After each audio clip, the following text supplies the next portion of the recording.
को पता है कि प्रोफेसर बेगुनाह है, इसलिए पुष्पा प्रोफेसर का साथ दे रही है। प्रोफेसर पर लगे झूठे आरोप को पुष्पा सबके सामने लेकर आना चाहती है। पुष्पा प्रोफेसर से मिलने के लिए जेल में गई। जब पुष्पा ने प्रोफेसर से बात किया तो प्रोफेसर ने पुष्पा से बात करने से मना कर दिया। प्रोफेसर कुछ भी नहीं बता रहा था पुष्पा को। प्रोफेसर ने पुष्पा को केस से दूर रहने के लिए बोल दिया था, लेकिन पुष्पा प्रोफेसर का साथ नहीं छोड़ना चाहती थी, इसीलिए पुष्पा ने प्रोफेसर पर जोर लगाया और प्रोफेसर से उस रात की बात पूछी जिस रात को ये सब हादसा हुआ।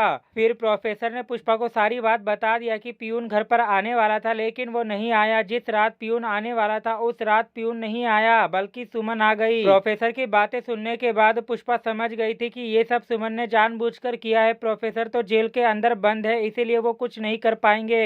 इसीलिए पुष्पा प्रोफेसर को जेल से रिहा करवाने का काम करेगी। पुष्पा उस पियून से मिलने गई जो प्रोफेसर के घर आने वाला था। उस पियून से मिलने के बाद पुष्पा को पता चला कि वो प्रोफेसर के घर जाने वाला था, लेकिन नहीं जा पाया। सुमन ने उसे मना कर दिया था। पियून को नहीं जाने दी, बल्कि खुद ही चली गई प्रोफेसर के घर पर। अब पुष्पा को सुमन की तलाश करना है, ताकि पुष्पा उसकी तलाश करके सच पता कर सके। उससे ये जान पाए कि आखिर उसने प्रोफेसर को क्यों फंसाया, अपना कोई बदला लेने के लिए फंसाया है या फिर किसी के कहने पर उसने ऐसा काम किया है। आखिर प्रोफेसर को फंसाने के पीछे की वजह क्या है, आखिर क्यों उसने प्रोफेसर को फंसाया है, ये तो सुमन के मिलने के बाद ही पुष्पा को पता चलेगा। पुष्पा सुमन की तलाश में लगी हुई है और कादम्बरी ने सुमन को ढूंढ लिया है। पुष्पा सुमन की तलाशी कर रही थी और कादम्बरी सुमन तक पहुंच भी गई। कादम्बरी को जब प्रोफेसर की गिरफ्तारी की बात पता चली थी तब उसने अपने आदमियों को बोला था सुमन का पता लगाने के लिए, जिसके बाद उसके आदमियों ने सुमन का पता कादम्बरी को बता दिया और फिर कादम्बरी सुमन के घर पहुंच गई उससे मिलने के लिए। हो सकता है कि कादम्बरी सुमन का सच पुष्पा को बता दे, ताकि वो सबकी नजर में अच्छी बन जाए। देखते हैं कादम्बरी ऐसा ही करती है या फिर कोई चलती है नई चाल।